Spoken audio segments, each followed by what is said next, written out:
नमस्कार, शंखनाद आवाज सत्याचा मध्ये मी मयुरेश गोखले पुन्हा एकदा आपले स्वागत करतो। आजच्या या विशेष भागात आम्ही एक विशेष व्यक्ती घेऊन आलेलो आहे, पण त्याआधी तुम्हाला एक सांगतो, अनेक व्यक्ती या समाजात अनेक कामं करत असतात, पण तुम्ही कधी असं पाहिलंय का की एक व्यक्तीने काय काय करावं? तो शिक्षण क्षेत्रात पण आहे, तो मेडिकल क्षेत्रात पण आहे, तो सामाजिक कार्य पण करतोय, तो बिल्डर पण आहे, तो रिअल इस्टेट मध्ये पण आहे, त्याच्याशिवाय भारताच्या जडणघडणीत त्यांच्या परिवाराचा सुद्धा हिस्सा आहे। आणि अशा असंख्य कितीतरी आठवणी, कितीतरी गप्पा, कितीतरी चर्चा आणि मार्गदर्शन हे सुद्धा आपल्याला मिळणार आहे। आपल्याला नेहमीच असं वाटत असतं की मला कोणीतरी मोठं व्हायचंय, मला काहीतरी खूप करायचंय, पण हे सगळं करताना नेमकं काय करायला पाहिजे हे आपल्याला कोणाकडून तरी शिकावं लागतं किंवा मार्गदर्शन घ्यावं लागतं।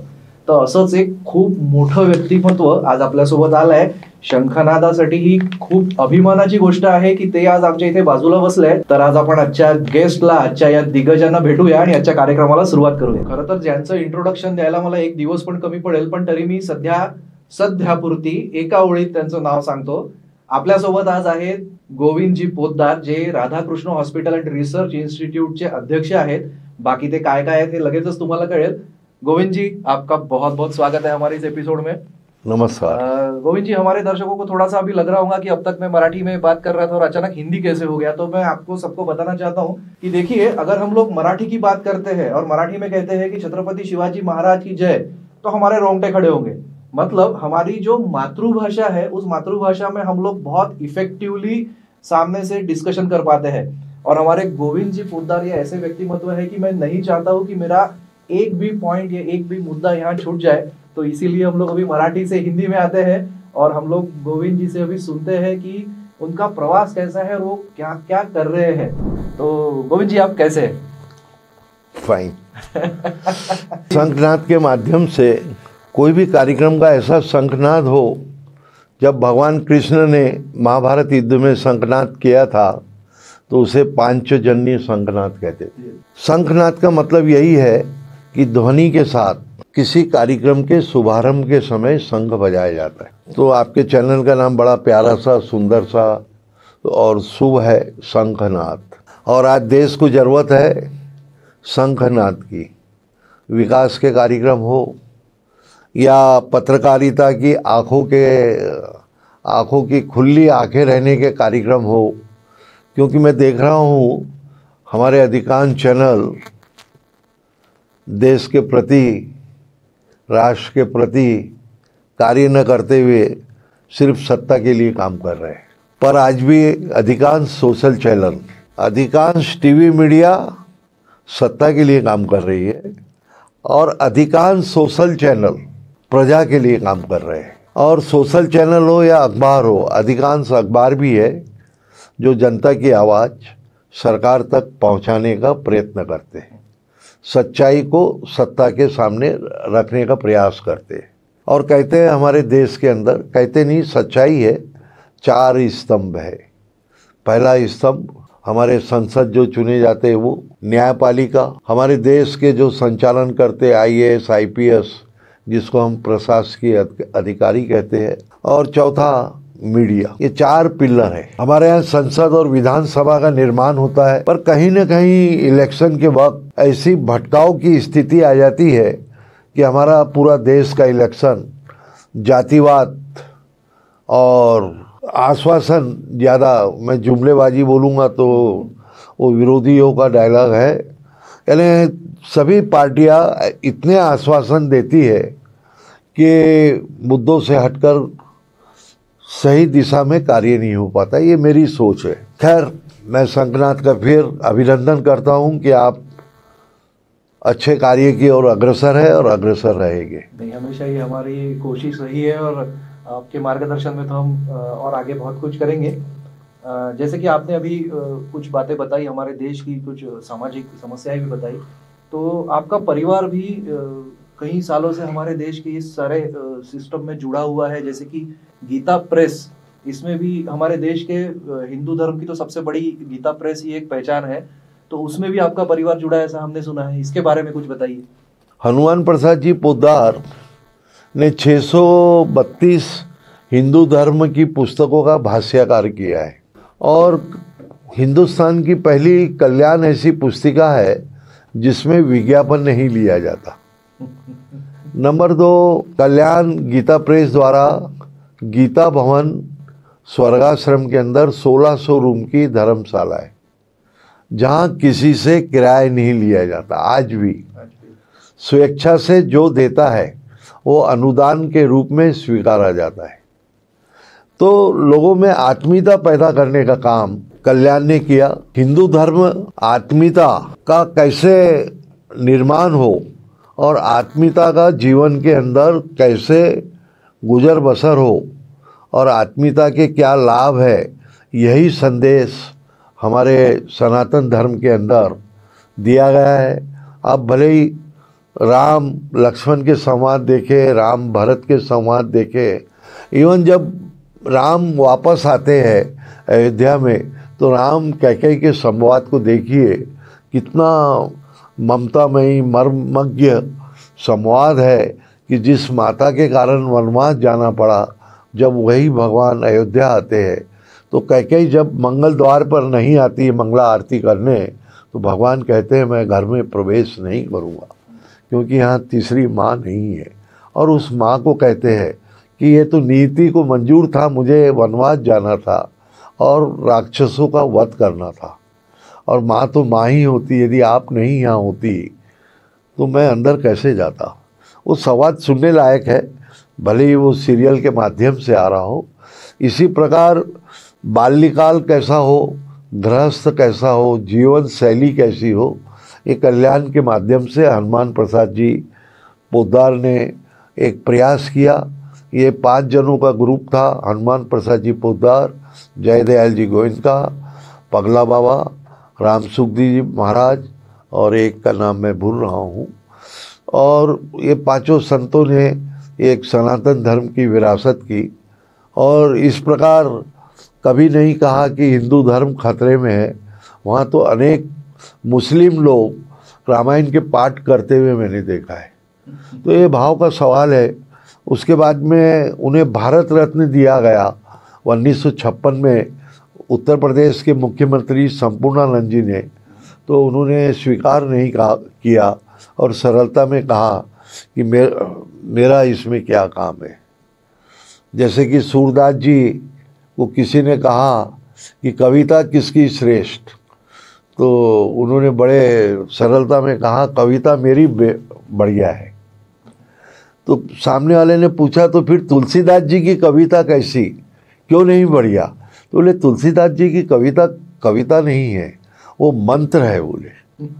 तो ये भाव का सवाल है और हमारे इतिहास में बहुत सी ऐसी प्राचीनता आज प्रासंगिकता के रूप में मनुष्य का विकास कर सकती है, यही मेरी सोच है। सही है।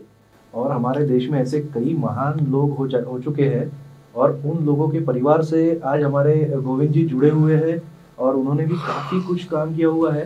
जब भी मैं इनके बारे में पढ़ रहा था तो उसमें मुझे कुछ ये भी दिखा कि इनके परिवार ने हमारे देश का विभाजन जब हुआ था, सही में बहुत विकट परिस्थिति हमने सबने देखी है, तो उस वक्त भी उन्होंने कुछ काम किया है ऐसा मैंने पढ़ा। तो उस बारे में थोड़ा सा हमें बताइए।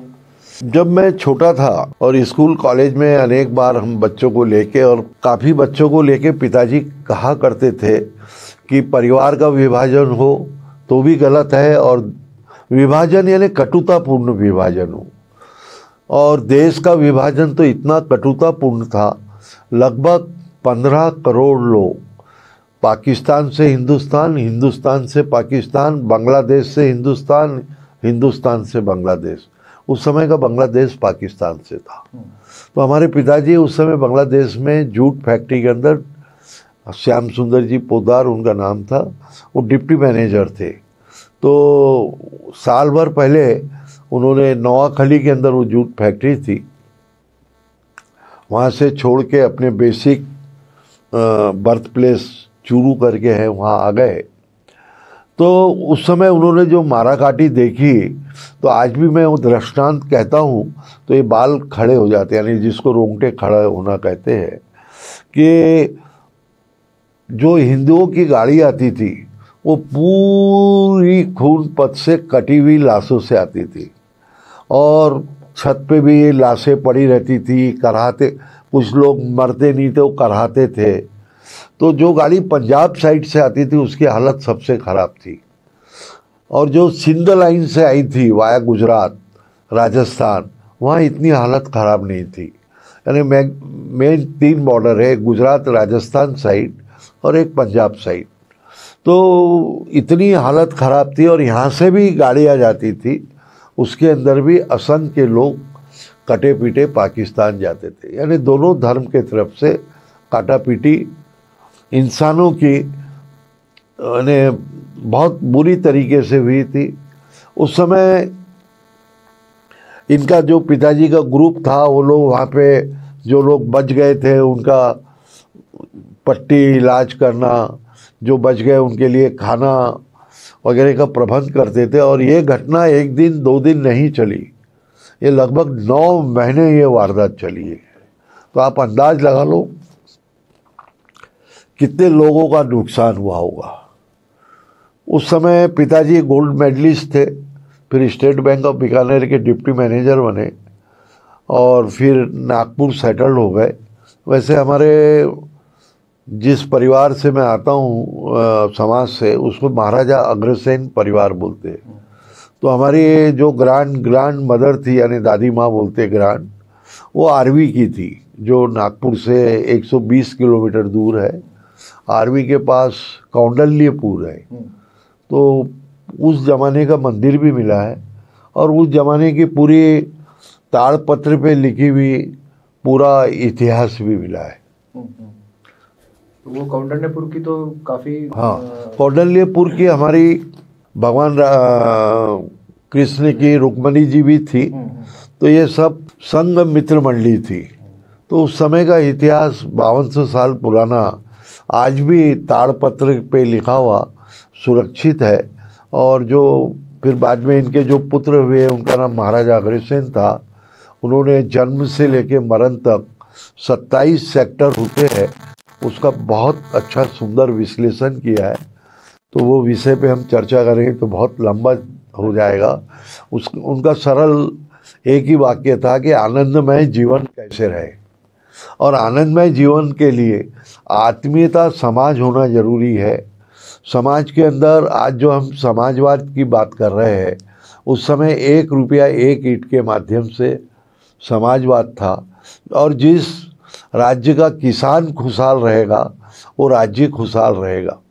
यह उन्होंने उस जमाने में नहर बनाई, वो नहरों अभी खुदाई के अंदर मिली है अग्रोहा के अंदर। उसके बाद उस जमाने में शिक्षित होना जरूरी है, उसके बाद में स्वस्थ होना जरूरी है, उसके बाद में हमसे कोई षड्यंत्र करता है तो हमें बलवान होना जरूरी है। ऐसी अनेक बातें हैं। माँ की ममता है और वीर्य की क्षमता होना जरूरी है, और समाज के अंदर समता होना जरूरी है। उसके बाद एक डायलॉग बहुत अच्छा था। उस समय छोटी छोटी रियासत होती थी, यदि राजा कुर्र हुआ तो जनता अपना राज्य छोड़ के दूसरे राज्य में चली जाती, पर राजा कुर्र हुआ तो वह उस राज्य को छोड़कर दूसरे राज्य का राजा नहीं बन सकता। तो ये राजा का फर्ज है कि अपने राज्य को संभाले, सही संभाले। तो आपका इस तरह से नागपुर उसका सफ़र आपका शुरू हुआ आपके परिवार का, और अभी तो आप बहुत सारे सेक्टर से जुड़े हुए हैं, बहुत काम कर रहे हैं, लेकिन आपके करियर की एग्जैक्टली शुरुआत कब हुई? कि लगभग मैं 16 साल का था, 15 साल का था, 10th क्लास में था। तो हमारे पिताजी को, हमारे एक दादाजी ने हमको कुछ सिखाई कि घाटा, लाभ, हानि, यश अपयश, जन्म मरण विधि विधाता के हाथ, कहे सुनो संत मुनिना। तो उन्होंने कई चीज़ें सिखाई कि नीति, सच्चाई, यह हमेशा कर्म, यह हमेशा व्यवहार में चलता है, और जो कमाई होए उसका 10% अच्छे कामों में लगाओ। तो उस समय से वो परिपाटी हमारे पिताजी के परिवार में चली आ रही है, और उस समय से हमने काफ़ी ग्रो की। और सही में काफ़ी बड़ी उपलब्धि है, जो बहुत सारे लोगों के लिए एक समाजोपयोगी काम होता है। जैसे कि आप अभी राधा कृष्ण हॉस्पिटल के अध्यक्ष, तो ये हॉस्पिटल की नींव कैसे, मतलब क्या कंसेप्ट से रखी गई थी? क्या हुआ, सर्वप्रथम हम लोग इतवारी एरिया में रहते थे, कंजस्टेड एरिया थी जिसको भाजी मंडी कहा जाता था। तो वहाँ के कई परिवारों ने एक संकल्प लिया और पिताजी और एक हमारे बिशन जी भाई साथ है, ये दो व्यक्तित्व ने मिलकर वर्धमान नगर की सामाजिक सेवा के अंतर्गत कॉलोनी डाली। उस समय सामाजिक सेवा में ही गृह निर्माण समितियां बनती थी और वर्धमान नगर के अंदर जब हम लोग गए 1965 में तो वहाँ पे गीदड़ थे, वहाँ पे रोड नहीं थे, फिर भी 5 घर हम लोग रहने गए। तो धीरे धीरे घर बढ़े, रोड बने, कुएं के पानी से पानी लेते थे, पीने का पानी 1.5 किलोमीटर दूर हरिहर मंदिर से लाते थे, पर इलेक्ट्रिक लाइट थी। उसके बाद वहाँ के जितने भी लोग रहने वाले बढ़ते गए, जहाँ आज उस समय 1 रुपया 4 आना यानी 1 रुपया 25 पैसे प्लाट का रेट था और आज वहाँ रेट है 15,000 रुपये रेट पर फुट। तो उसका विकास हुआ तो सबको लगा कि अच्छा बगीचा होना चाहिए, वो बना, अच्छी स्कूल होना चाहिए, अच्छा हाल होना चाहिए, फिर अपनी शक्ति के लिए मंदिर होना चाहिए, फिर भवन होना चाहिए शादी के लिए या सांस्कृतिक कार्यक्रम के। फिर वहाँ उस इलाके में कोई हॉस्पिटल नहीं था, तो फिर हॉस्पिटल की कल्पना की गई और 2 रूम से राधा कृष्ण हॉस्पिटल स्टार्ट हुआ। तो उस हॉस्पिटल में वहाँ के गणमान्य व्यक्ति गंगाराम जी अग्रवाल, हजारी लाल जी अग्रवाल, वृंदावन जी परिवार, मदन लाल जी सोनी, लाहौटी जी, ऐसे अनेक लोगों ने मिलकर, पिताजी प्रमुख फाउंडर रहे और हॉस्पिटल का कार्य चालू हुआ और आज ये लगभग 65,000 फुट की बिल्डिंग है और सभी प्रकार के ऑपरेशन होते हैं। अभी कितने बेड का हॉस्पिटल है ये अभी 105 बेड का हॉस्पिटल, 2 बेड से शुरू हुआ, अभी 105 बेड तक का इसका सेक्शन है और यहाँ सभी प्रकार के इलाज होते हैं। हाँ, अभी हमारे यहाँ 3 ICU है, सबसे बड़ा 17 बेड का है। उसके बाद में क्या बोलते हैं, बच्चों का विभाग है, CT स्कैन है और 1 नहीं 2 नहीं 5 नहीं 6 ऑपरेशन थिएटर है, फिर हार्ट का कैथ लैब है, फिर नेचुरोपैथी है, फिर आपके डायलिसिस हमारे यहाँ सबका फ्री होता है और सभी प्रकार के ऑपरेशन होते हैं, चाहे पेट के हो, चाहे घुटने के हो, चाहे हिप्स के हो, चाहे एंजियोप्लास्टी हार्ट की हो, चाहे नीरो के ऑपरेशन हो, ये सभी प्रकार के ऑपरेशन होते हैं और अनेक ऑपरेशन हमारे यहाँ निःशुल्क भी होते हैं क्योंकि हम लोग महात्मा फुले स्कीम के अंतर्गत आते हैं, तो उसमें काफ़ी ऑपरेशन फ्री भी होते हैं। और यह हॉस्पिटल में CGHS जैसे government, central government, reserve bank, airport, CRPF, SRPF, ये डिफेंस, रेलवे, ये सभी, कोल इंडिया, ये सभी डिपार्टमेंट रजिस्टर्ड होने से इनके भी स्टाफ हमारे यहाँ सेवा लेने आते हैं।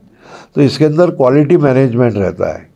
आज नागपुर के अंदर मुश्किल से 7% हॉस्पिटल के पास NABH लाइसेंस है। NABH यानी national academic board of health, it is norms of international norms for quality.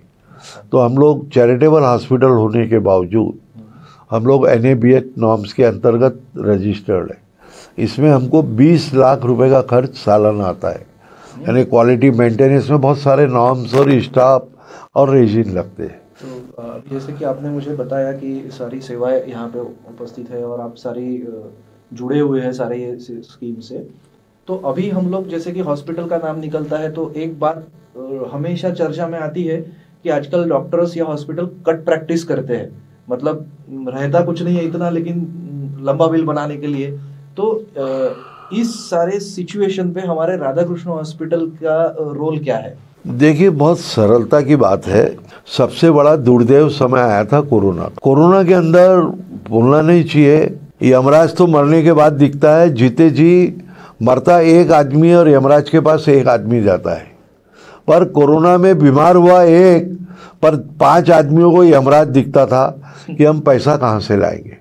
सोना बेचने जाओ तो ज्वेलर की दुकान खुली नहीं है, जमीन बेचने जाओ तो रजिस्ट्रार ऑफिस खुले नहीं है, और जो इलाज 50,000 60,000 में होने चाहिए थे, लोगों ने 10-10 लाख रुपए लिए।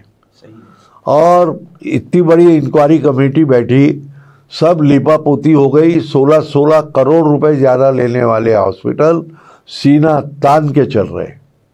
और हमें गौरव है, हमारा भी ऑडिट हुआ, एक पैसा हमारे ऊपर पेनल्टी नहीं आई। नंबर 2, हमारे यहाँ लगभग 15% लोगों का 0 पैसे में इलाज हुआ। 25% लोगों का इलाज 25,000 के अंदर हुआ। 50% का इलाज 50,000 से 80,000 रुपये में। 10% लोगों का इलाज 1 लाख रुपए के ऊपर हुआ होगा। रेमडेसिविर इंजेक्शन जो कि हम लोग 990 और 1,500 रुपये का बेचते थे, बोलना नहीं चाहिए, 1 लाख रुपए के 3 इंजेक्शन बिके और लोगों ने करोड़ों रुपया कमाया। और हमने 92 हॉस्पिटल के पेशेंट को रेमडेसिविर इंजेक्शन की पूर्ति की। ये हमारे पास लिखित रिकॉर्ड है हॉस्पिटलों का। वो लेटर देते थे, हमारे पास ये पेशेंट के पास इंजेक्शन नहीं है, तो वो इंजेक्शन हम पेशेंट को देते थे, हॉस्पिटल को देते तो क्या होता मालूम नहीं। हमारे यहाँ व्यवस्था इतनी सुंदर है, कारण कि हमारे यहाँ व्यवस्था समिति में अनेक इंडस्ट्री वाले या अनेक इंजीनियर, चार्टेड अकाउंटेंट, जैसे कि रतन अग्रवाल, केएल मानधना जो बीट्स के इंजीनियर है, हरीश अग्रवाल, पवन पोद्दार, शिव अग्रवाल, शिव गुप्ता, शरद टावरी चार्टेड अकाउंटेंट, ऐसे अनेक लोगों की हमारी ऋषि कुंगर टीम है। और सब अपने घर से घर का व्यापार करते, पर जो खुद का व्यापार करता है उसकी बड़ी पैनी नज़र होती है। तो उस समय हमको लगा कि दवाई की शॉर्टेज रहेगी, हमने अच्छा स्टॉक किया, लोगों को काम आया। उसके बाद ऑक्सीजन की कमी पड़ेगी तो हमने एक्स्ट्रा सिलेंडर रखे, वो भी हमने 8 हॉस्पिटल को ऑक्सीजन गैस दी। लगभग 100 लोगों को उनके घर के लिए ऑक्सीजन सिलेंडर दी। तो ये ईश्वर की कृपा से होता है। हमारे यहाँ का खाना बना हुआ, क्योंकि बाजू में सिंधु भवन है, तो सिंधु भवन वालों ने भवन देने के कारण हमारे यहाँ 5 स्टार होटल का खाना बना। यानी शादी ब्याह में बनते वो महाराज लोगों ने खाना बनाया। वो खाना नागपुर के जितने बड़े हॉस्पिटल है वहाँ के मरीजों को रोज़ 100-150 डब्बे गए। तो अपनी यदि प्रभु के प्रति आस्था और कर्म रहा तो काम बहुत अच्छा होता है। अभी हमारे यहाँ भारत सरकार ने चलते ही वो लगा दिया था, आना जाना बंद किया था, उसको क्या लॉकडाउन बोलते हैं, लॉकडाउन लगा दिया था। 28 दिन राधा कृष्ण मंदिर, राधा कृष्ण हॉस्पिटल में 2000, पूरा रिकॉर्ड है लकड़गंज पुलिस स्टेशन में, 2000 लोगों का खाना बना। सुबह वाले को सुबह का खाना, रात वाले को रात का खाना, पानी की बोतल और चप्पल देने की व्यवस्था हुई। तो ये कोई गोविंद पोद्दार नहीं करता था, it is a team work, it is the blessed by God, और by God bless the team was working. आपको मैं उस सरदारों को बारे में बोलूँगा, उन्होंने इतनी आत्मीयता से जगह जगह लंगर लगाए गुरुद्वारे में। उसके बाद उन्होंने ट्रकें लगाई यहाँ से देवरी तक, उन लोगों को छोड़ा है उन्होंने। हमने डीजल की व्यवस्था, हमने यानी ग्रुप ट्रस्ट ने की, ट्रस्ट यानी समूह, तो रोज़ हजारों लोगों को छत्तीसगढ़ बॉर्डर पे छोड़ा गया। उस समय मैं नाम भूल रहा हूँ, एडिशनल कमिश्नर थे पुलिस, वो भगवान थे। उन्होंने पूरे कानून को तोड़ के अपने हाथ में लॉ एंड ऑर्डर लेकर हजारों लोगों की जान बचाई। कानून अपनी जगह है, पर कानून को बचाने के अंदर विवेक का काम होता है, वो एडिशनल पुलिस कमिश्नर साहब ने किया। तो इस प्रकार नागपुर के अंदर अनेक संस्थाओं ने लॉकडाउन में जो काम किया वो पूरे इंडिया में नहीं हुआ, मैं गारंटी से कह सकता। और कोरोना में जो काम राधा कृष्ण परिवार ने किया वो कार्य पूरे इंडिया में नहीं हुआ। कि बाबूजी मैं मेरे मुंह से बड़ाई नहीं करता हूँ, मैं वहाँ का जुड़ा हुआ सेवक हूँ, पदाधिकारी बात की बात है। तो जिसे इस जीवन, मनुष्य का जीवन मिला है और वो कुछ करने के लायक है तो उसने करना चाहिए और उसका आनंद वो ले सकता है।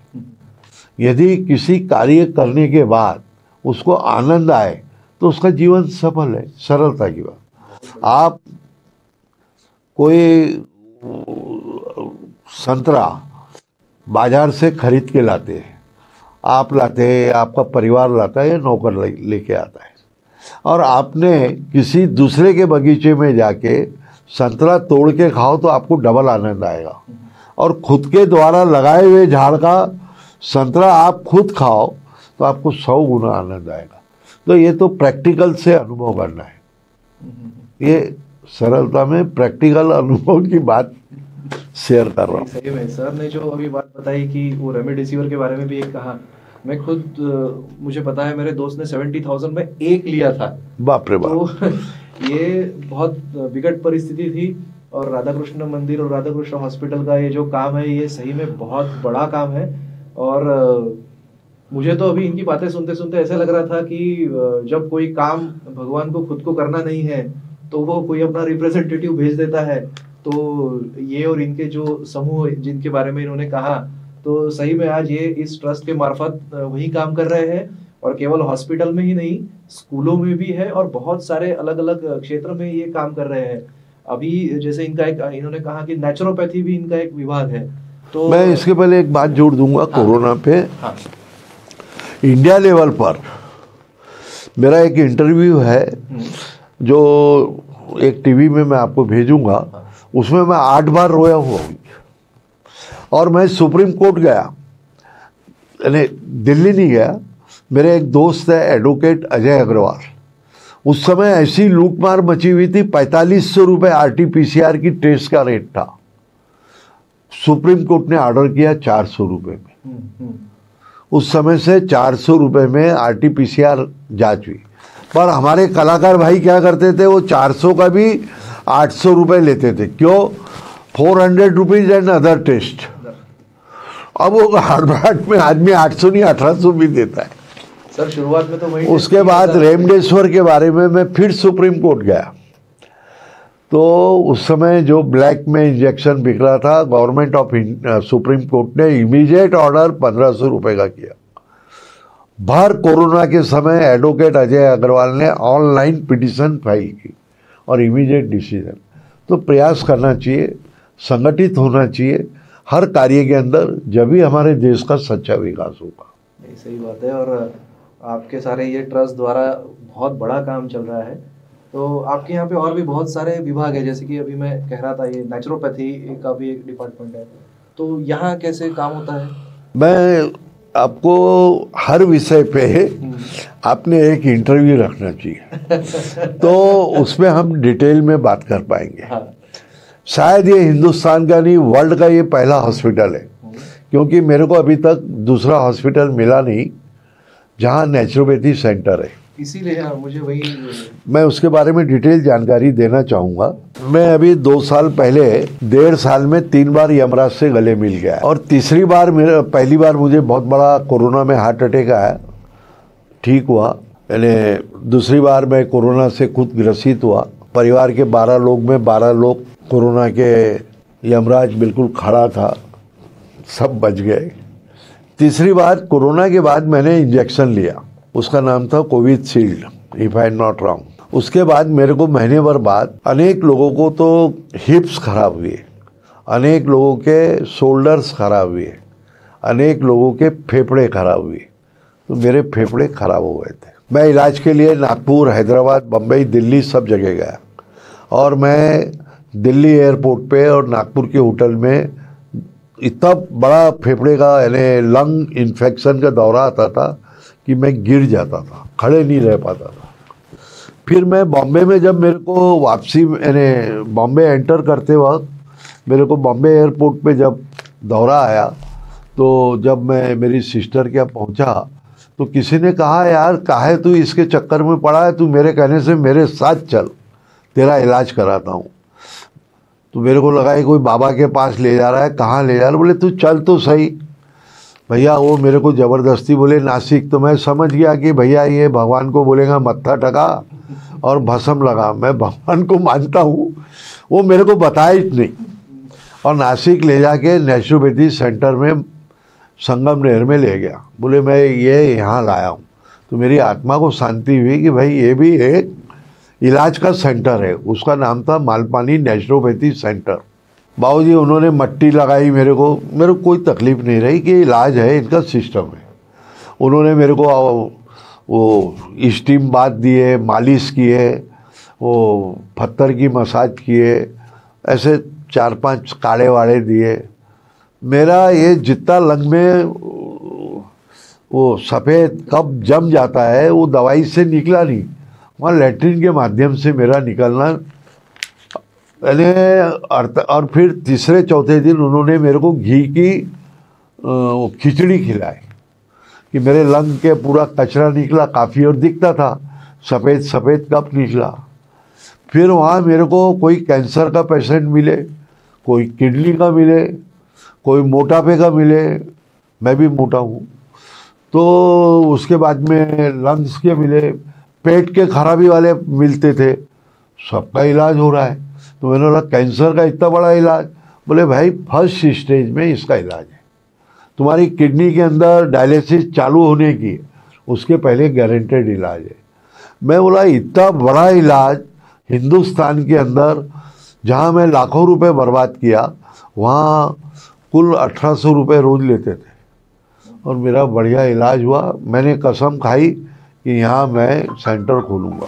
एलोपैथी के अंदर डॉक्टर भाइयों का मेरे को उतना समर्थन नहीं मिला। मैंने उनको समझाया आप लोग इलाज के भगवान हो, नेचुरोपैथी से करो या फूंक मार के करो, तो हम ट्राई करते। तो हमने यहाँ जब नेचुरोपैथी खोला, ऐसे ऐसे लोगों के इलाज हुए। मेरे से ज़्यादा दुखी आत्मा 10 साल से लैट्रिन अंगली डाल के करना पड़ता। देखिए और डेप्थ में वहाँ गया तो मैं इतना जा पाया।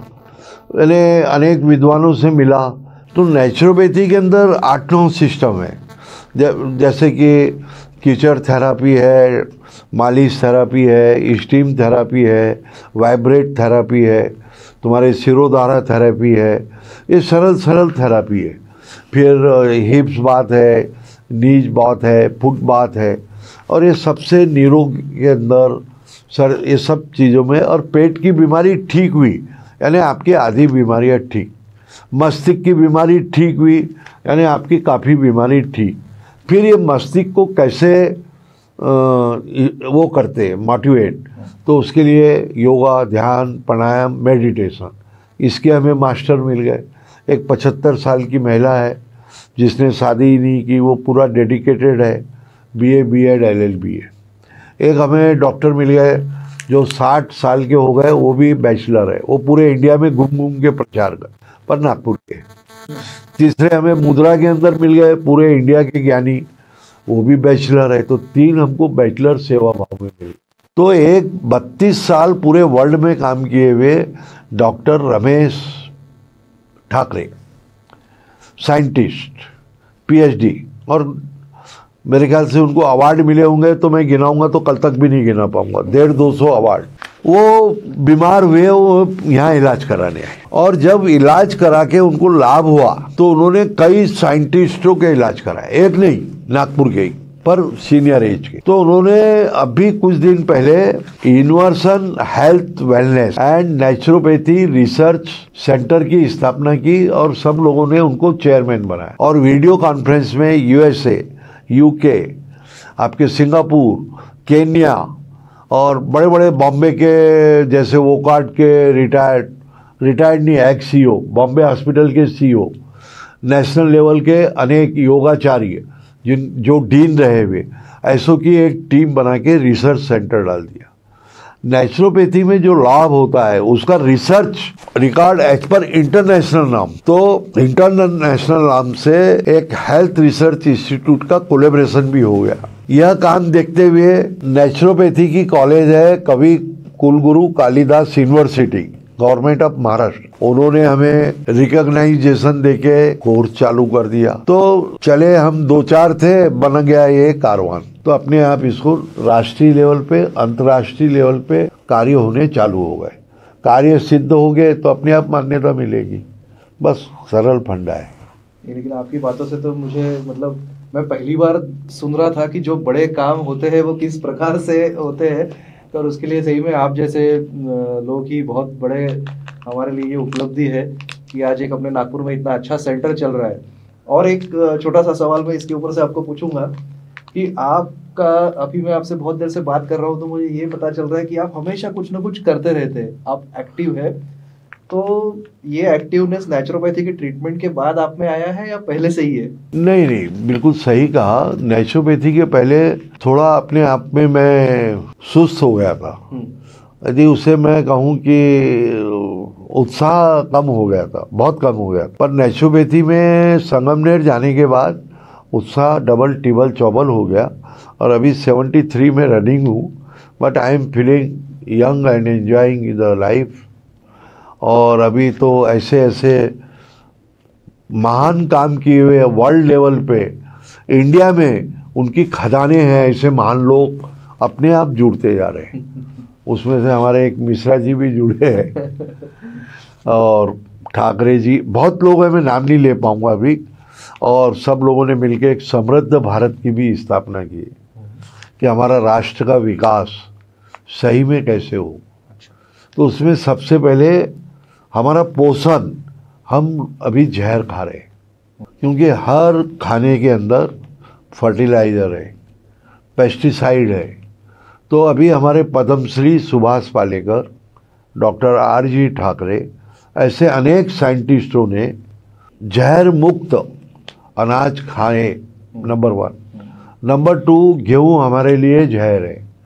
तो हम मिलेट्स यानी बाजरा, ज्वार, रागी, इसका उपयोग कैसे करें। एक अभी नए साइंटिस्ट मिले हैं, वो बोलते शक्कर ही मत खाओ, बोले खेत में शक्कर पैदा करो। बोला ये तो नए भगवान आ गए। तो वो झाड़ू की पत्ती लाके खिलाए, वो शक्कर से 10 गुना मीठी। क्या बात है। तो उसकी फसल की जरूरत है और वो शक्कर हम खाते हैं शुगर फ्री बोल के, और वो इंडिया में बनती ही नहीं। वो भाई ने अपने घर में छोटा से मॉडल से बना लिया। तो सब लोग मिलके, मेरे को हंसी भी आती है कि हमारे सामने गंगा बह रही है, हम उस गंगा का आनंद नहीं ले पा रहे। हमारे यहाँ इतना ये प्राचीनता में इतना विज्ञान है, और विज्ञान बोलता है ज्ञान से विज्ञान को करके देख। आज कोई भी चीज हम प्राचीनता की डूंगी पीटने से नहीं होता। अभी प्रूफ करने को लगे हैं कि हमारे प्राचीन, हम 1000 साल पहले 7000, अरे भाई सब ठीक है, तुमने प्रूफ कर दिया, प्राचीन प्रामाणिकता हो गई, पर वर्तमान में प्रासंगिकता क्या है। जैसे गीता की बात करो, हजारों साल पहले गीता लिखे, बहुत अच्छी बात है भाई, प्रामाणिक हो गया, भगवान कृष्ण ने कहा, बहुत अच्छी बात है, पर उसका प्रासंगिक क्या है। आज के जीवन में युवा को आगे बढ़ने की शैली, अपने जीवन को आनंदमय शैली कैसे बनाए, यह बताना चाहिए। वो आते हैं महाराज लोग, कीर्तन करते, कुछ लोगों को डांस करा देते और 2-4 लाइन का अर्थ बता देते। माफ़ करना, ये मैं बहुत, और अनेक हमारे स्पीकर है कि गीता पे क्या ज्ञान है, युवा ने कैसे उसको वापरना चाहिए, कैसे ध्यान कर, उसमें कोई बात नहीं करता। तो मैं किसी की बुराई करने नहीं आया हूँ। सरलता में हमारे पास जो प्राचीनता में है, या वर्तमान में हमारे गाँवों से हम कैसे विकास कर सकते, इसके बारे में अनेक मॉडल्स हम लोगों ने बनाए हैं, जो शायद इसमें कई पद्मश्री है, कई साइंटिस्ट, और यह मॉडल सक्सेस हो चुका है। ये मॉडल हमारे नोएडा के साइंटिस्ट डॉक्टर सत्येन यादव ने गाजियाबाद के अंदर, नोएडा के अंदर, सीतापुर के अंदर यह मॉडल को सक्सेस कर दिया है कि लोगों का विकास कैसे हो, ग्रामीण का विकास कैसे हो, स्वास्थ्य का विकास कैसे हो। तो ये बहुत लंबा विषय है, इसको बोलने में मुझे समय लगेगा, तो हम फिर कभी बैठेंगे। तो ये सारा समृद्ध भारत के अंदर, समृद्ध भारत, और ये आपकी टीम का प्रोजेक्ट है? पूरे टीम का प्रोजेक्ट है। पहले ये दिल्ली में स्टार्ट हुआ था, पर कोरोना आने से स्टार्ट नहीं हुआ। इसके अंदर लगभग 15-20 नेशनल इंटरनेशनल लेवल के लोग थे। सबसे छोटा प्राणी मैं ही था, पर ये छोटे प्राणी को घंटी बांध दिए, क्योंकि दिल्ली के 5-6 लोग में से 3 लोग ऊपर चले गए। तो बचे हुए 2-3 बोले कि हम दिल्ली में ऑफिस नहीं चला पाएंगे, तो नागपुर से कोऑर्डिनेट करने की जवाबदेही मुझे दी है। तो काफ़ी लोग जुड़ गए हैं। हनुमान जी भी जब लंका गए थे तो पहले छोटे ही हुए थे, तो ऐसे आपने जब छोटा प्राणी कहा तो मैं वही सोच रहा था कि ये भी एक भगवान है, ये नए भगवान नहीं है, भगवान है। और अरे भाई, भगवान से मत तुलना करो। नहीं, मैंने कहा था कि भगवान ने भेजे हुए कुछ ऐसे लोग हैं जो यहाँ पे बहुत अच्छा हाँ, ये बोल सकते हैं आप, एक नहीं अनेक है। अभी किसानों के बारे में कोई कुछ भी कह देता है। मैं आपसे पूछता हूँ, किसान क्या गलत काम करता है? एक बेवकूफ ने बोला कि गेहूं में कंकड़ मिला देते। अरे, गेहूं से कंकड़ निकालेगा तो उसका गेहूं बिकेगा। आपके बहुत सारे कार्य अभी चल रहे हैं। अभी आने वाले भविष्य में ऐसा आपका क्या प्रोजेक्ट है कि जो आप हमें बताना चाहेंगे? मैं अभी बिलीव करता हूँ कोई भी मॉडल बनाओ और वो मॉडल के फ्रेंचाइजी दो। फ्रेंचाइजी यानी पैसे के लिए फ्रेंचाइजी नहीं है। हमारा मॉडल देखो, अच्छा लगे तो चालू करो। तो अभी नेचुरोपैथी में लगभग हमारे पास 60-70 इंक्वायरी है। गांव से भी है, शहरों से भी है, विदेशों से भी है। तो उसके लिए हम टीम तैयार कर रहे हैं, वहाँ जाके कौन स्टार्ट करेगा, मॉडल तैयार कर रहे हैं। आने वाले प्रोजेक्ट्स मेरे जितने भी है, मेरे यानी पहली बात तो ये संगठित प्रोजेक्ट है, ट्रस्ट के प्रोजेक्ट है। तो अलग अलग संगठन की स्थापना की गई है। उसमें से एक समृद्ध भारत है, जो यूनाइटेड प्रोग्रेसिव फाउंडेशन का उपक्रम है। उसके अंतर्गत 7 पॉइंट रखे हैं हमने। पहला पॉइंट ये है कि राष्ट्र के प्रति समर्पित होकर राष्ट्र के संविधान को मानना, क्योंकि फॉरेन में इसकी ब्रांचेस आ रही, तो हर राष्ट्र का अपना संविधान होता है। नंबर 2 के अंदर यानी सर्वधर्म समभाव और सर्वदलीय समभाव। अभी हमारे यहाँ हर जगह दलीय पार्टी अपने अपने झंडे खड़े लेके कर। अरे भाई, मिलके बैठ के बात करो, मिलके बैठ के पॉलिसी बनाओ। तुमको संसद भेज दिया है, 5 लाख रुपए 10 लाख रुपए की सुविधा मिलती है, उसको खाओ, मिलके जुल के काम करो। और जहाँ कुछ है मतभेद तो वो भी आपस में चर्चा करो। यानी सर्वधर्मी सर्वदलीय समभाव। उसके बाद में युवा संगठन, महिला संगठन, उनका एक अलग अलग संगठन। अभी सबसे बड़ा प्रॉब्लम सीनियर सिटीजन का है। अभी सबसे बड़ा इस देश में प्रॉब्लम आने वाला है सीनियर सिटीजन का। सरकार कोई ध्यान नहीं रख रही। I am the first person that who write the letter in 1989 to the number of ministry. उस समय हमारे यहाँ टीवी आ गए थे कि संसद की चर्चा को टीवी पे दिखाया जाए, क्या तकलीफ है। तो उस समय हरिकिशन शास्त्री दूरसंचार विभाग के थे और कृषि मंत्री थे, और वसंतराव साठे सीनियर मिनिस्टर थे। तो मैंने फॉलोअप किया, लेटर लिखा। तो आज दूरदर्शन पे हमको संसद देखने को मिलती है, कौन क्या बोल रहा है, कौन क्या व्यवहार कर रहा है। उसी प्रकार मैं अनेक वर्षों से लिख रहा हूँ। तुम हेल्थ की बात कर रहे हो, आज कैंसर की दवा पे 12% 18% टैक्स है। आज हम बात कर रहे हैं इंश्योरेंस, मध्यम आदमी हूँ मैं, आप भी मध्यम है, 18% हम टैक्स दे रहे। तो हेल्थ की सेवा भी, आज हमारा खून निकाला जाता है ब्लड टेस्ट, वो खून की निकालने वाली नीडल पे 18% टैक्स है।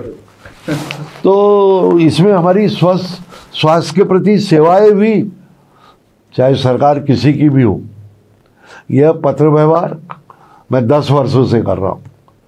तो मेरा दोनों सरकार पे आरोप है कि ये लेटर लिखने वालों को तुम कंप्यूटर खोल के नहीं देखते, या हमारे लिखे हुए लेटर को डस्टबिन में डाल देते। पर अभी नितिन जी ने ये प्रश्न उठाया है, इसलिए मैं उनका अभिनंदन करता हूँ। तो इस प्रकार सामूहिक रूप में हम क्या काम कर सकते, तो इसके लिए हमने रोजगार कैसे हो, तो हमने प्रोड्यूसर टू कंज्यूमर एक कार्यक्रम लाया है। आज गांव के अंदर गेहूं, चना, चावल, धान, आपकी मिर्ची, गन्ना, ये सब पैदा होता है। उसको वहीं पे फिनिश गुड्स बनाया जाए। गांव से माल शहर आता है, लगभग 15% खर्चा आता है। शहर से माल बन के फिर गांव जाता है, फिर उसमें 12% अतिरिक्त खर्चा आता है। फिर वही माल को बेचने के लिए चैन ऑफ मीडिएटर लगती है। तो छोटे उद्योगों से कॉस्ट ऑफ प्रोडक्शन कम होगी, किसान को ज़्यादा रेट मिलेंगे। तो इस सोच पे मेरे मॉडल को 2 साल पहले एमएसएमई में मेरा लेक्चर हुआ।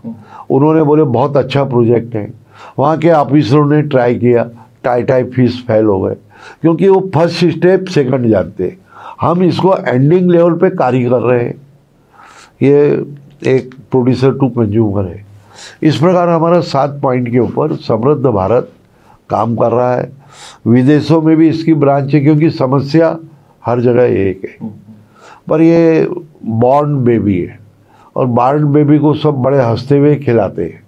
इसी प्रकार ये कार्यक्रम से अनेक लोग जुड़े हैं, पर यह कार्यक्रम सफल कितना होगा जब इसकी वैल्यू है, ये एक सोच है। अभी समृद्ध भारत में कन्याकुमारी से कश्मीर तक भी यात्रा निकालने का सामूहिक प्रयास है।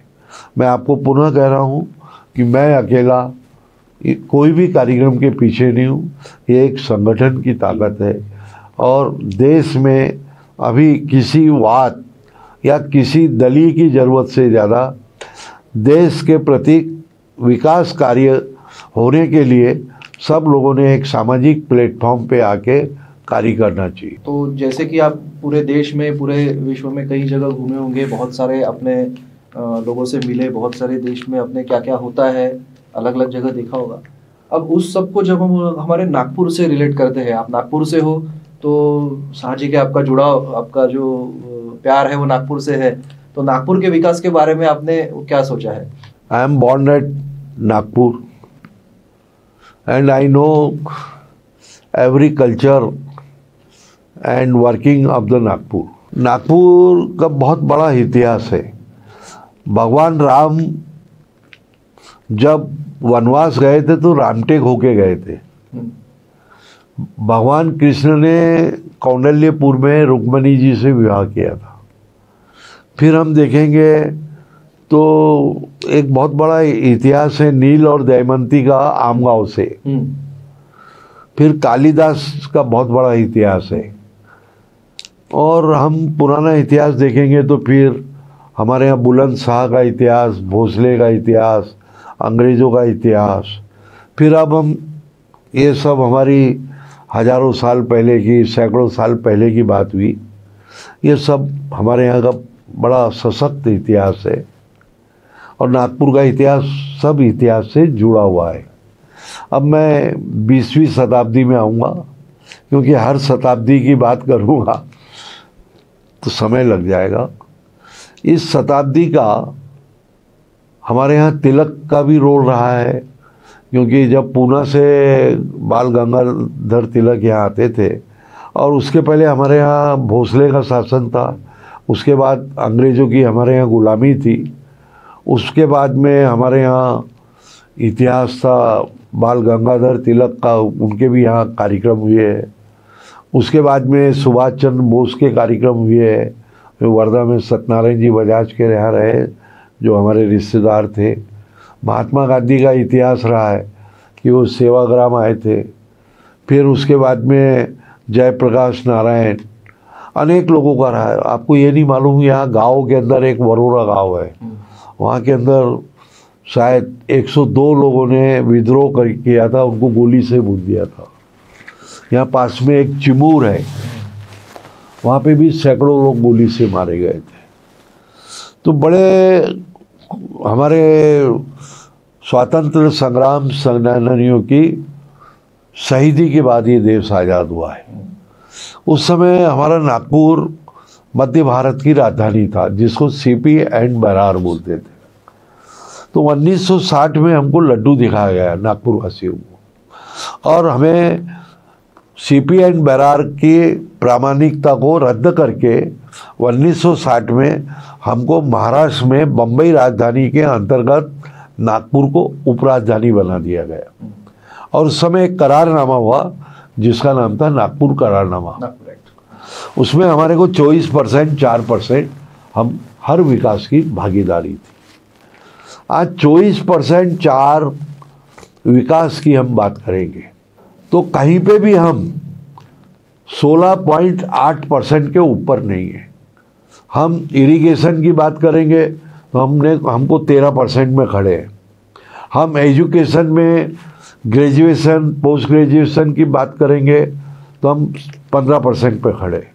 हम डॉक्टरी की बात करेंगे तो हम फिर 14% पे खड़े।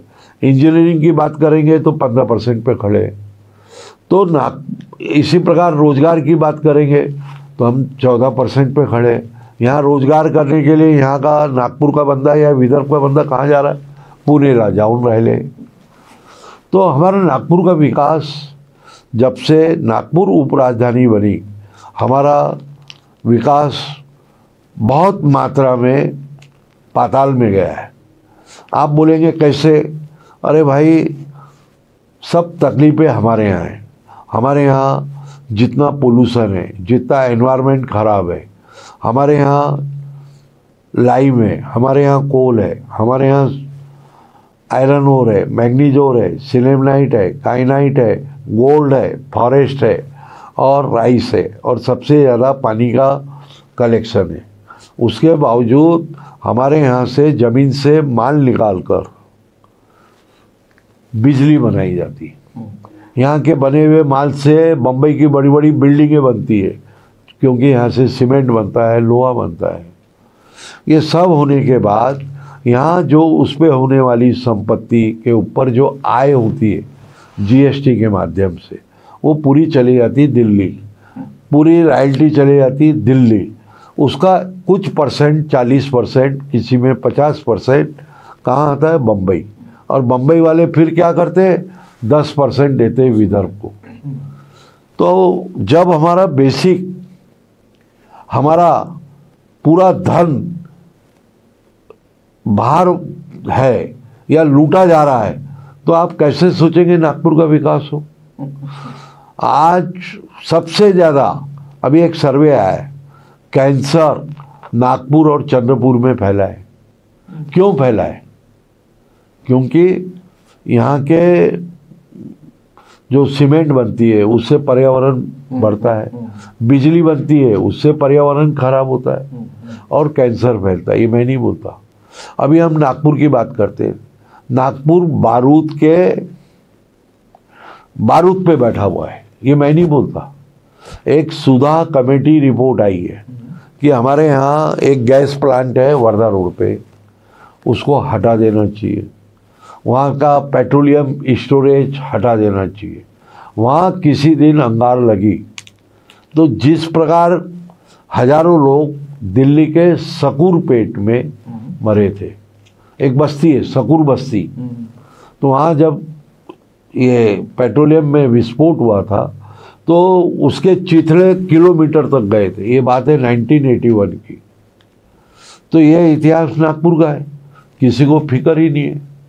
हर जगह रोड खोद दिए, गली कारपोरेशन वाले अलग तोड़ रहे, मेट्रो वाले अलग तोड़ रहे, वो हाईवे वाले अलग तोड़ रहे, पीडब्ल्यूडी अलग तोड़ रही, सीपीडब्ल्यूडी अलग तोड़ रही है। भाई तोड़ो करो, पर कुछ तो सिस्टम से करो।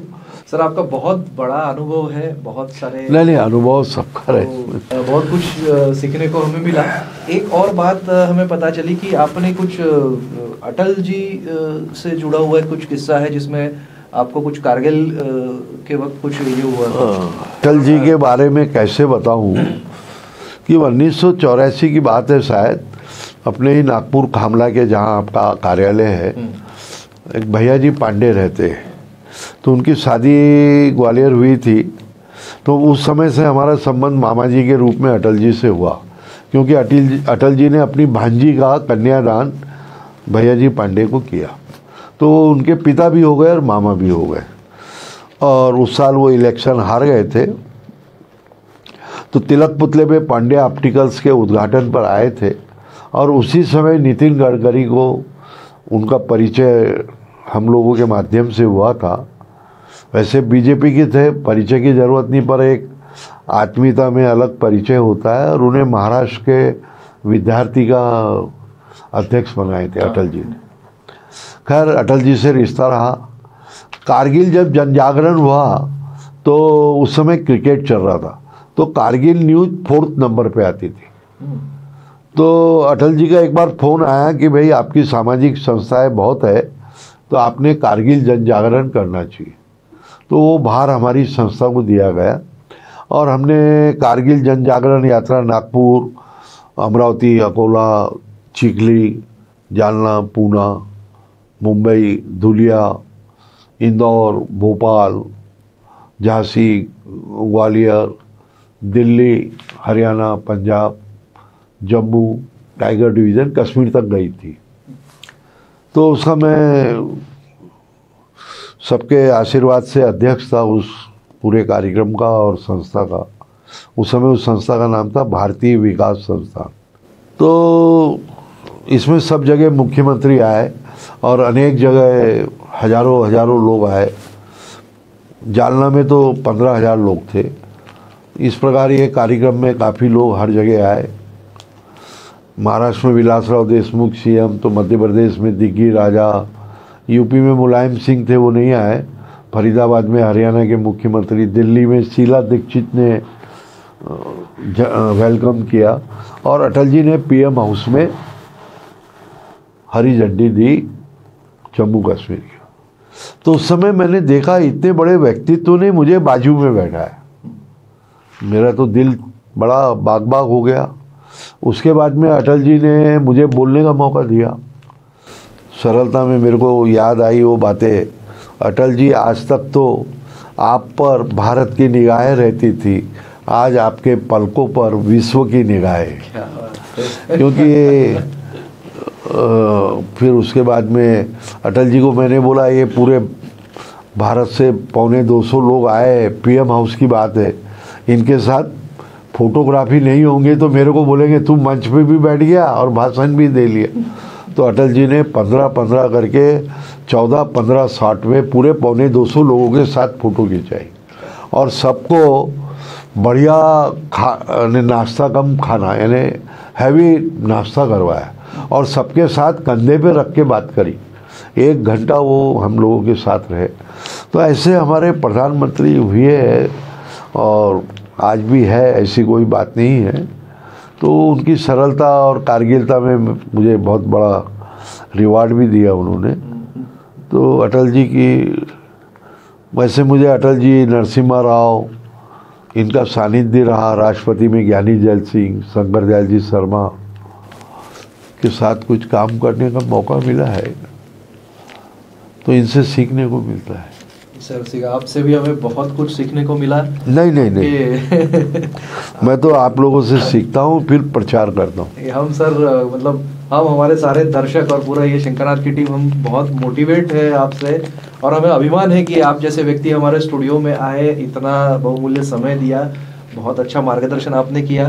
आपने जो सुझाव हमें दिए हम ज़रूर उस पर विचार करेंगे और आपके भी भविष्य की सारी योजनाओं को हमारे शंकरनाथ की टीम और दर्शकों की तरफ से शुभेच्छा। वैसे बातें तो बहुत है लेकिन समय हमारे पास में थोड़ा कम है, इसीलिए आज हम रुकते हैं। सर, आप हमारे यहाँ पे आए उसके लिए आपका बहुत बहुत धन्यवाद। धन्यवाद।